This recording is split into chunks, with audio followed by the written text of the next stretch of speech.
अस्सलामु अलैकुम।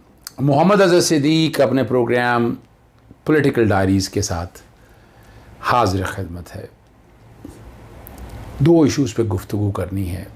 हैं तो बहुत सी बातें, लेकिन इन पे बहुत ज़रूरी है। एक तो जो राना सनाउल्लाह ने सानिया सियालकोट को सामने रखते हुए कह दिया EVM पर इलेक्शन कराए तो मशीनों को आग लगा देंगे। ये बगावत नहीं है, ये बगावत है। और राना सनाउल्लाह गालिबन सदर हैं मुस्लिम लीग नून पंजाब के, और वो इलेक्शन कमीशन पोलिंग स्टेशन से निकल कर मशीनों को आग लगा देंगे। तो फिर तो इलेक्शन ही लड़ें आप भाई। आप किसकी बातें कर रहे हैं? आपकी पार्लियामेंट ने कानून पास किया है। ये मेरे सामने मुसवदा पड़ा हुआ है, और जो मुसवदा मैं आपके सामने बैकग्राउंड पे चल लूँगा कि जिसमें इलेक्शन एक्ट 2017 के अंदर तरमीम जो हैं पार्लियामेंट ने पास कर दी हैं, और उसमें इलेक्ट्रॉनिक वोटिंग मशीन के ज़रिए इलेक्शन कराने की भी है। डर किस बात का है? खौफ किस बात का है? नज़र आ रहा है खौफ किस बात का है। मुर्दे वोट ना डाल दें। जो जाली वोट एक हलके से दूसरे हलके में डाले हुए हैं आपने अपनी मर्ज़ी से, आप इस हलके का मुंतखब होना चाहते तो यहाँ के रहायशी हो ना। जो आपने दूसरे हलके से यहाँ वोट डाले और इलेक्शन कमीशन नाकाम हो चुका है। अब इसमें आगे जो है ना नादरा का बड़ा अहम रोल होना है EVM के कॉन्टेक्स्ट में, और कानूनी तरामीम कर दी हैं। इसलिए इलेक्शन कमीशन जो है ना पीछे हट रहा है। और मैंने आपको पीछे हटने की मेन वजह बताई थी कि इलेक्शन कमीशन के अंदर स्टाफ चला आ रहा है, उनकी ताकतें ख़त्म हो जानी है ना। वो जो धांधली ज़्यादा वोट अगर बनते हैं, कोई मुर्दे जो वोट बने हुए हैं एक हल्के से दूसरे हल्के में, जब इसको सारा छेलेंगे आप तो वो तो सारा कुछ सामने आ जाएगा। वो जिस दिन खुला तो इलेक्शन कमीशन की कारकर्दगी, और इसमें मेंबर इलेक्शन कमीशन का नहीं, इलेक्शन कमीशन का जो स्टाफ पुराना चला आ रहा है उसने ये सारा कुछ काम किया हुआ। तो राना सनाउल्लाह साहब की जो धमकी है ये ज़हन में रखिएगा, ये बगावत के ज़ुमरे में आता है। हुकूमत वक्त इस पर सख्त एक्शन लेती या नहीं लेती, लेकिन मेरा काम है आप तक बता देना। और मैं जिस तरह भी बात करना चाहूँ तो आप तक बात पहुँचनी चाहिए, हालात आप तक पता होने चाहिए। इसलिए कोशिश की है कि आप तक मैं वो बातें बताता रहूँ। अगली जो ख़बर है आपके सामने, और वो वो ख़बर चलाने से पहले जो है ना, पहले नया चेयरमैन की नैब की बात कर दें। आपको पता है सेक्शन 6 के तहत चेयरमैन की तैनाती के कॉन्टेक्स्ट में चीज़ें हैं। 6 और 7 के अंदर जो चीज़ें सारी लिखी हुई हैं, नेशनल अकाउंटेबिलिटी बिल, और बैकग्राउंड पे ये चल रहा हो। इसमें तीसरी और दूसरी तरमीम में इलेक्शन के चेयरमैन की तैनाती के हवाले से इसमें एक शो का डेडलॉक था कि अगर कंसेंसस ना हो तो कैसे बनेगा।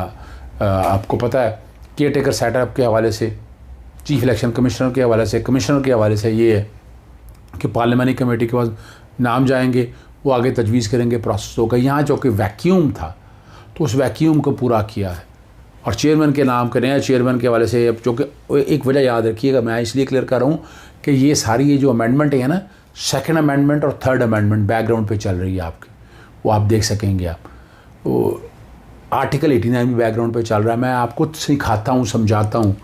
आर्टिकल 89 के तहत ऑर्डिनेंस है, 120 दिन में याद है, और 2 अक्टूबर से आया गालिबन ऑर्डिनेंस ये, तो 2 महीने तो तकरीबन गुजर के 12 अक्टूबर है शायद गालिबन, तो आपका टाइम तो सॉरी 2 अक्टूबर है शायद जी। 60 दिन गुजर गए, आगे 60 दिन रह गए। अगर उसके मुताबिक नहीं रहेंगे तो अब तो वापस आ जाएंगे वहीं पर ही। और चेयरमैन की मुद्दत मुलाजमत पुराने कानून के मुताबिक बढ़ नहीं सकती है। द मोस्ट सूटेबल कैंडिडेट जो हैं वो जावेद इकबाल ही हैं, लेकिन इसमें जस्टिस शेख हसन सईद का नाम भी लिया जा रहा है। सरदार जो खोसा हैं, तारिक खोसा जो आसिफ सईद खोसा के भाई हैं, उनका नाम भी लिया जा रहा है। लेकिन साकिब निसार साहब से मेरी बात हुई, वो ऐसी कोई पोस्ट लेने के लिए तैयार नहीं। मैंने पहले कहा था, लेकिन मैं क्लैरिफाई कर दूं, वो ऐसी कोई पोस्ट लेने के लिए तैयार नहीं है। वो इज़ नॉट इंटरेस्टेड। कहते कौम के लिए जितनी खिदमत कर दी है वही बहुत है। और अब वो प्रोसेस सारा वो चल रहा है, और आने वाले दिनों में आप ये सारा कुछ आप देख लेंगे, और आप तक चीज़ें बड़ी क्लैरिटी के साथ आ जाएंगी। अगली जिस इशू पे बार बार आप लोग जिक्र कर रहे हैं, और मैं कोशिश करता रहा, मैंने इस्लामाबाद में साफ़ियों से बात मैंने की, कि जस्टिस काजी फाइज ईसा का जो फ़ैसला है उसकी अभी तक जो है तफसीली वजूहात क्यों नहीं आए। आप बार बार देख रहे होंगे, मैं जो कि यहाँ पढ़ना चाहती आगे मैं बात करने से पहले ना डॉक्टर इसरार साहब की वो कोई वायलेशन ना हो जाए कॉपीराइट के कॉन्टेक्स्ट में, तो मैं बहुत खूबसूरत बातें की हैं। मैं चाहूँगा पहले ज़रा वो सुन लें, फिर जस्टिस काजी फाइज साहब पे बाद में बात करेंगे। डॉक्टर इसरार अहमद क्या कहते हैं, ज़रा सुनिएगा। उस निजाम का हिस्सा है जो निजाम बातिल है। आप किसकी गवाही दे रहे हैं? सुनिएगा।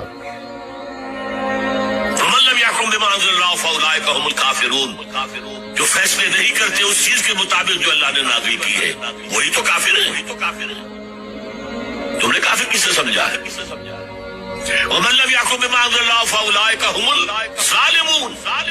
जो अल्लाह की उतारी हुई शरीयत के मुताबिक फैसले नहीं करते वही तो मुशरिक है।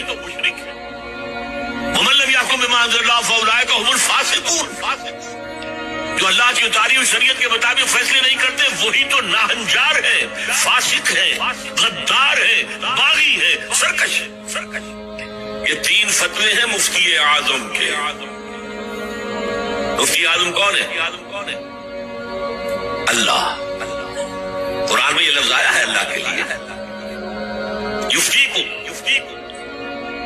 यस्तफ्तूनक, ए नबी ये आपसे फतवा मांग रहे हैं कलाला के बारे में। कुल अल्लाहु युफ्तीकुम, कह दीजिए अल्लाह फतवा देता है। नो, तो मुफ्ती आदम कौन है? ये सारी दुनिया के मुफ्ती मिलकर भी अगर मुफ्ती बन जाए तो क्या अल्लाह के बराबर होंगे? और अल्लाह का फतवा ये है जो अल्लाह की उतारी हुई शरीयत के मुताबिक फैसले नहीं करते वही तो काफिर है, वही तो जालिम है, वही तो मुशरिक है, वही तो फासिक है, वही तो सरकश है। और ये 3 फतवे एक रुकू में आए हैं, सूरह मायदा का रुकू नंबर 7। तो ये शहादत जो है, ये शहादत गए उल्फत में कदम रखना है। लोग आसान समझते हैं मुसलमान होना। हाय हाय हाय हाय। ठीक है, कह दिया अशहदु अल्ला इलाहा इल्लल्लाह व अशहदु अन्ना मुहम्मद रसूलुल्लाह। अब तुम्हें मालूम नहीं है, शहादत गाह में आ गए। और शहादत से मुराद तुम्हारे कौल से अल्लाह और उसके दीन की गवाही मिलनी चाहिए, तुम्हारे अमल से अल्लाह की और उसके दीन की गवाही मिलनी चाहिए। और इनफरादी ही नहीं, इज्तिमाई सतह पर अल्लाह के दीन को कायम करके गवाही दो दुनिया के सामने कि देखो ये है अल्लाह का दीन, आओ। नाजरीन, मकसद सिर्फ इतना है, हमारे दीन ने जबर की बात नहीं की, लेकिन एहतसाब का कड़ा निज़ाम है। हज़रत उमर फ़ारूक रज़ी अल्लाह अन्हु को आपके कपड़ों के हवाले से बात हुई थी। माशाल्लाह कद आप ज़्यादा था तो 2 अफराद का कपड़ा लगता था, तो सवाल पूछ लिया। यहाँ अगर सवाल पूछ लिया कौम ने तो क्या हो गया? जी बिल्कुल, जस्टिस काजी फाइज साहब के हवाले से बार बार आप पूछते हैं। मैं FBR की रिपोर्ट फिर बैकग्राउंड पे चलाता हूँ आपको। मैंने जो साफ़ी हमारे दोस्त हैं वहाँ पूछा, मैंने कोई तफसीली वजूहात आपके नॉलेज में, तो उन्होंने कहा जो उन्हें भी पता नहीं है। कोशिश उन्होंने की थी, अब तफसीली वजूहात सामने आनी चाहिए ना। जिस फैसले की बुनियाद पर इस FBR की रिपोर्ट को रद्दी की टोकरी में फेंक दिया गया, वजाहत नहीं आई, और ना सुप्रीम जुडिशल काउंसिल इस पर अभी एक्शन टेकअप कर रही है। शायद सुप्रीम जुडिशल काउंसिल भी इंतज़ार कर रही है सुप्रीम कोर्ट के उस फैसले का जिसमें से रिपोर्ट को फेंक दिया गया है। इस रिपोर्ट में है क्या, सच है इस रिपोर्ट के अंदर? मिसेस सरीना ईसा ने पहले जब आप इनकम टैक्स की रिटर्न और वेल्थ स्टेटमेंट में नहीं डिक्लेयर किया, एग्रीकल्चर इनकम अगर बात है तो नहीं डिक्लेयर है। और उसमें मैं आपके सामने चौधरी अपना मियाँ मोहम्मद शरीफ जो नवाज शरीफ के वालिद है उनका मैं 1988 और 89 का मैं डिक्लेयर कर चुका हूँ बार बार आपके सामने फैसला। 9,36,211 40,000 की एग्रीकल्चर इनकम भी है। तो यहाँ पहली तो बात है वो डिक्लेयर नहीं किया। जब ये रेफरेंस शुरू हुआ तो उसके बाद 2018 और 2019 की इनकम टैक्स की रिटर्न्स और वेल्थ स्टेटमेंट फाइल की, ये रेफरेंस फाइल होने के बाद उसमें पुरानी वो डिक्लेयर की। फिर उस पुरानी को आगे एक्सप्लेन करने के हवाले से फॉरेन करेंसी अकाउंट में पैसे डाले हुए हैं, वो पैसा कहाँ से आया कोई पता नहीं है। फॉरेन रेमिटेंस नहीं है। 5 सालों की गालबन आमदन डिक्लेयर की तो वो 1 करोड़ रुपये के करीब है। प्रॉपर्टियाँ 10.5 करोड़ की है, 10.5 करोड़ के ट्रेल अवेलेबल नहीं है। और जो पैसा बाहर भेजा है वो इस मकसद के लिए भेजा कि बच्चों के खर्चे, अखराजात, फीसेस वगैरह ये सारे थे। तो प्रॉपर्टीज़ कहाँ से खरीदी वो भी नहीं है आपके सामने। ये FBR की रिपोर्ट बैकग्राउंड पे चल रही है आपके साथ। फिर उसी के साथ एक बात और है, जॉइंट अकाउंट था, काजी फाइज, जस्टिस काजी फाइज और मिसेस सरीना ईसा का, बेगम सरीना ईसा का, वो भी डिक्लेयर नहीं है। और जस्टिस इखलाक हुसैन का फैसला वो मैं रेलेवेंट चला रहा हूँ आपके सामने, वो रेलेवेंट आपके सामने मैं चला रहा हूँ, और जस्टिस से हाथ धोना पड़ा। ये रिकॉर्ड की चीज़ें हैं जो आप तक पहुँचाना मकसद है हमारा। और हमने, और नज़र मोहम्मद चौहान ने, वो रेफरेंस भी बैकग्राउंड पे चल जाएगा, नज़र मोहम्मद चौहान ने जो अमेरिका से रेफरेंस भेजा हुआ है, छोड़ दें इस रिपोर्ट को भी, वो रेफरेंस तो भेजा है। उस रेफरेंस पे सुप्रीम काउंसिल को आर्टिकल 209 वो बैकग्राउंड पे चल रहा होगा, उस पर इख्तियारात इस्तेमाल करने हैं ताकि हालात और वाक़यात कौम के सामने आ सके। कौम मुंतज़िर है, मैं भी मुंतज़िर हूँ उस तफसीली वजूहात का। तफसीली वजूहात जो है जस्टिस मकबूल बाग करने देनी है, जो बाकी जजेस के उनके साथ अपना एग्री किया। जस्टिस उमर इंतहाल ने तो अपना फ़ैसला नहीं बदला है, उन जजेस ने तो कोई वजूहात नहीं देनी है, उन्होंने तो नज़रसानी खारिज किया कि कोई ऐसी चीज़ नहीं है। वो असल तो वजूहात जो फ़ैसला तब्दील हुआ है, तब्दील से मुराद है यानी पहला फ़ैसला सेट असाइड कर दिया, और जस्टिस काजी फाइसा का फ़ैसला बताया था कि नज़रसानी जो है ये डिस्क्रिशन है, स्वाबदीद है। आर्टिकल 188 बड़ा लो, बड़ा कम, स्कोप ही कोई नहीं है। और कितनी का नज़रसानी की दरख्वास्तें रिकॉर्ड पे उन उंगलियों पे हैं जो अलाउ हुई हैं, सुप्रीम कोर्ट रूल्स के तहत हुई हैं। उसमें मैं पहले भी बता चुका था कि आर्टिकल 188 में है कि नज़रसानी के लिए कानून बनाया। अभी तक वफाकी हुकूमत ने क्यों कानून नहीं बनाया? इस पर कानून बनाया आप, नज़रसानी की इजाज़त दे दें, दूसरी की दे दें, तीसरी की इजाज़त दे दें आप, कानून आपको इजाज़त फराहम करता है। ये तो सुप्रीम कोर्ट रूल्स ने कदगन लगाई है कि एक नज़रसानी के बाद दूसरी नज़रसानी हो नहीं सकती है। तो ये तो अब फराहम करना आपकी पार्लियामेंट का काम है। पार्लियामेंट अगर ये राइट दे दे तो बड़े आसानी से मसाइल हल हो सकते हैं।